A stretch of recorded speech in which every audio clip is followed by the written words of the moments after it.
Of all the movies I've seen, Shang-Chi was definitely one of them. And that's not to say I didn't enjoy the movie. I actually had quite a bit of fun watching it. But I don't know how much of that is due to being in a cinema for the first time in over 2 years with a bunch of friends. But when you sit in a movie, you don't take movies like this. I scared my daughter, I knocked his ass out. Or the actual movie itself. Because when I think about it, there's almost nothing that stands out in this film, and the majority of it is incredibly bland and unimpressive. Now, I'm aware that this is an unpopular opinion, and everyone I went with enjoyed it a lot more than I did, so maybe I just don't know what I'm talking about. It was a pretty standard Marvel movie to me, so pretty average in terms of movies in general. I think what shocked me the most about this film was just how dry the acting was, because the cast of the film is quite impressive. Maybe they were just directed poorly, or maybe they just weren't right for the characters, but there really wasn't much going on. There were multiple instances in this film where totally normal characters with no powers were put in life-threatening situations, but from the way they were acting, you'd think that their dog just shat on the floor or something. There was very little emotion in the acting from any character in this film. I'd say the best performance was probably the villain of the movie. Speaking of characters, Shang-Chi himself is incredibly vacant and has no personality at all. Like, I'm talking Captain Marvel levels of boring, so it's really difficult to give a shit about anything that's happening. Now, bear in mind watching this video that I'm not a big Marvel fan, because most of their movies are about on the level of this one, which, as you're about to see, I really didn't enjoy too much. Also, I know absolutely nothing about the comments, and I'm purely judging this movie as a standalone film. Anyway, without further ado, let's just start from the beginning.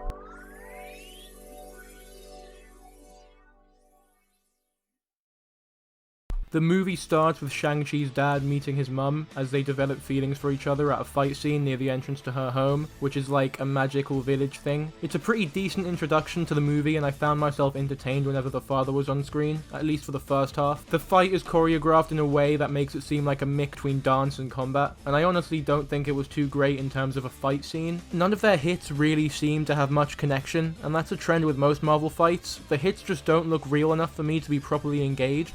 But I'll get back to that in some of the later fight scenes. Anyway, now we're shown the titular Shang and the comic relief of this film, Kate, and also Shang's friend, or girlfriend, I don't know, the movie does a pretty horrible job explaining their relationship. But they live a pretty mundane life as valet drivers, and they try to write these characters in a way that shows the audience how close they are, but I really don't feel any chemistry between the two. The writing wasn't at all focused on developing the characters, and most of it is just devoted to boringly delivered exposition. It also doesn't help that Awkwafina, creator of hit rap songs such as My Vag, Yo, Vag post ads on Craigslist, isn't a very great actress in this movie, but like I said, that could be down to the direction, because none of the acting in this film really does it for me. Now, this would all be okay if at least the writing for Katie was funny, but it really wasn't, at least to me. Neither the writing nor the delivery was particularly impressive. Comedy in this movie does not work at all. Moving on though, another problem I have with Marvel is that the production is always just so bland. It's impossible for me to be engaged in this film when every line of dialogue is conveyed through shot reverse shot bullshit. Marvel has the budget to have more interesting and dynamic shots, so it really baffles me that they never ever do anything with the camera. It's soon after where we get the most famous scene from this movie, the bus fight, which is admittedly probably the most enjoyable fight scene in the movie, but I still have a lot of problems with it. First of all, this film has been compared to a lot of Jackie Chan's old movies due to both the ethnicity of the actors and also the involvement of Andy Shang, who was heavily involved in Chan's choreography. I think Andy Chang did an okay job, all things considered, but these fights don't go anywhere near the level of Jackie Chan's fight scenes, because going back to my earlier point, the hits in these fights don't look like they're connecting, because the hits in Chan's fight scenes actually look like they're connecting, and that's probably because they usually were. Jackie Chan was a fucking badass who wasn't afraid to really hurt himself for the sake of the scene, and he worked with a lot of like-minded people. In Shang-Chi, however, I'm sorry, but these hits just don't look real at all, and apparently I'm the only person in the world who actually seems to care about this. Now, choreography aside, I couldn't help but think the whole time, why doesn't the bus driver just stop or pull over? We only get a shot of him trying to brake when some dude reveals he has a fucking sword for a hand and stabs the bottom of the bus. But that was over a minute into the fight. At the end of the scene, we learned that the villains got a hold of Shang's pendant, which is what they approached him for. So they go and visit Shang's sister to warn her of what's going on, and for some reason, Katie tags along on what Shang knows will be a life-threatening mission. Do you not think it would be kind of a shitty idea to let a normal girl tag along when you know you're being chased by your dad's army of fucking superhumans with swords for hands? hands. Anyway, they find her at some dodgy fight center that she put together when she was 16, where a bunch of creatures and dudes with superpowers fight each other for bets and shit. And the set definitely had potential, but it was only shown for like 5 minutes, really. In like no time at all, the whole thing shuts down and Shang's dad's army finds Shang and his sister to steal his sister's pendant. Now, Shang and Katie need to escape via scaffolding on the side of the building, and obviously Katie does nothing but tell some bad jokes and hold Shang back because she constantly needs to be protected. Wow, it's almost like it would have been a better idea to not bring her to this incredibly dangerous scenario. There's one moment where Katie is literally dangling from the edge of a pole and about to fall to her death, and her performance here is so underacted that it's hilarious. This character should be screaming, shaky-voiced, crying her eyes out in utter terror. Instead, she just goes, "Sean!" like one time, and then she fucking falls and gets saved at the last second by Shang's sister. Shang's dad takes all 3 of them back to their childhood home, and Katie is still there for some reason. But then we just get a whole lot of exposition. Shang's dad is a character who is utterly broken by the death of his wife and is insistent that she's still out there. So he thinks that the magical village from the start of the movie is keeping her captive.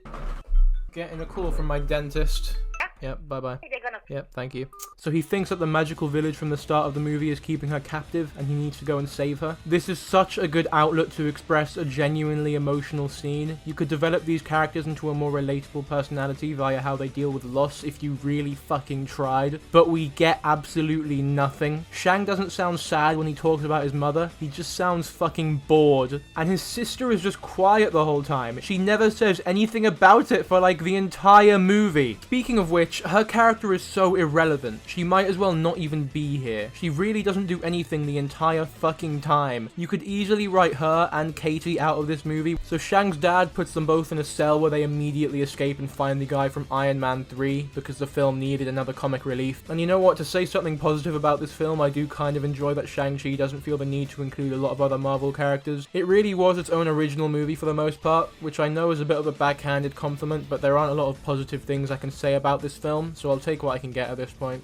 The Iron Man 3 guy has this creature from the magical village who knows a route to get there, so then they take the route to get there. The pacing is another real issue I have with this film. It really felt like a fever dream for the most part. The characters' motivations just kind of change without explanation, which I'll talk more about soon. Now, I actually really like the village, how it looked, and all the weird creatures and people that live there, so it's a shame we didn't really see much of it. It would have been cool just to see how the inhabitants of this place live their lives, you know, actually get us connected to the place and people so we care about the dad wanting to destroy it all. Shang warns them of this so they can prepare for the fight, and then Shang's aunt, who they meet in the village, trains Shang to beat his dad, and Katie gets taught how to shoot a bow. I wonder if that'll come back later, but it all just feels kind of rushed and boring. Now we get a flashback to the death of Shang's mum, who got killed by a gang of dudes. Then the dad is like, "Oh, if I never took these rings off, she wouldn't have died." So he puts on the 10 rings and then kills the gang with them, in what I think is a pretty enjoyable scene. Like I said, I think the father had a lot of potential to be a great character, but it never leaves the realm of just potential. Now Shang and Katie are talking, and Shang is like, "Katie, remember when I told you I couldn't bring myself to kill the person who killed my mum? Well, I lied. I did kill them." And this was probably the only point in the movie that I actually laughed, because out of fucking nowhere, Shang just goes, "I have no other choice. I need to kill my dad." Which is what I meant by character motivations changing out of nowhere. Probably due to the poor pacing. It just doesn't feel natural at all. It doesn't help that the acting here remains monotone and dull, like he's reading a shopping list in what's supposed to be a heavily emotional moment. Now the dad comes with his army and there's a big dumb fight scene. Shang fights his dad to try stopping him from punching a wall and releasing a really dangerous creature, but he gets fucking destroyed and launched across a river. Then Shang's dad punches the wall that he thinks his wife is behind, but it actually just releases these bat things who eat people's souls. So the village and the army decide to team up to destroy them all. Now it cuts to Shang in the ocean, who remembers his mum's words. And then out of fucking nowhere, he summons a massive dragon that was never established beforehand, who just destroys loads of the bats. Then Shang and his dad fight again, but for some reason Shang easily wins this time and manages to take the 10 rings.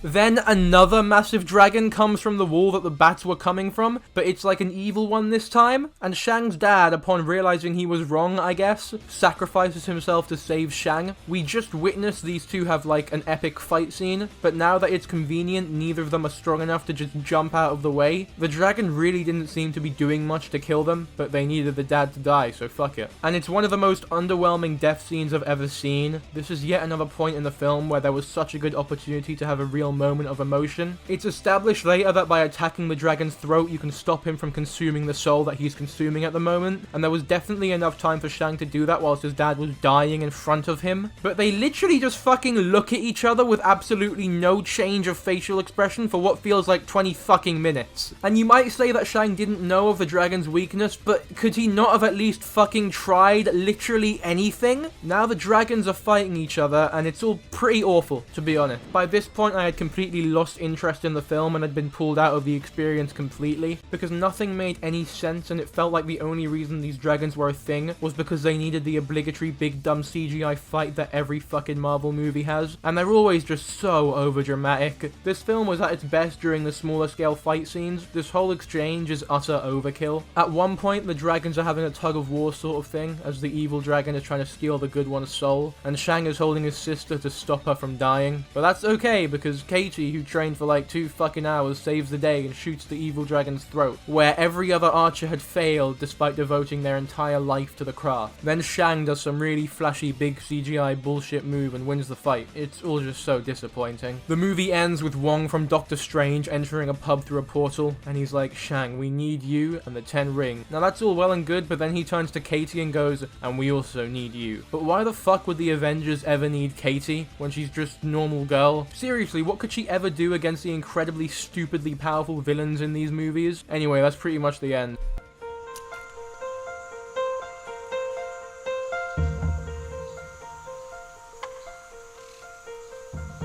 Honestly, what an absolutely underwhelming experience this movie was. I genuinely have no idea what my friends saw in this film. I'd say the first act was the best, and the movie just slowly gets worse as it goes on. I just wish there was more emotion in the acting here, and a few extra scenes of character development and world development wouldn't go amiss. I would have liked to feel some chemistry between the two main characters, but the whole thing just felt really rushed, which is such a shame because there are a lot of scenes that amounted to absolutely nothing and were pretty much filler, like a weird dinner scene near the start of the film that I guess was supposed to establish a romance between the two main characters. But by the end of the movie, I had no idea if they were together or not, and I didn't really care. But if you're going to include it, at least complete the arc. Scenes like this could have been replaced with actual development, though I'm not too sure how good of an idea that would have been, because even if they did, it would have all been conveyed through the characters just saying exposition. I wish the fight scenes were more toned down and less Marvelized. I wish the camera work, production, presentation, and editing weren't so ridiculously boring and uninspired. I wish the writing didn't jump all over the place. It's very difficult to critique precisely because of the confusing progression of events in this movie. I mean, really, even for a Marvel fan, compare this movie to other Marvel films like Ragnarok or Guardian of the Galaxy. Shang-Chi and the Legend of the Ten Rings absolutely pales in comparison. Originally, I was stuck between a 5 or 6 out of 10, but now I'm really feeling a 4. I never want to watch it again. The bad heavily outweighs the good, and the whole thing was incredibly forgettable. I don't think anyone will be talking about this movie in a matter of time, so yeah, 4 out of 10.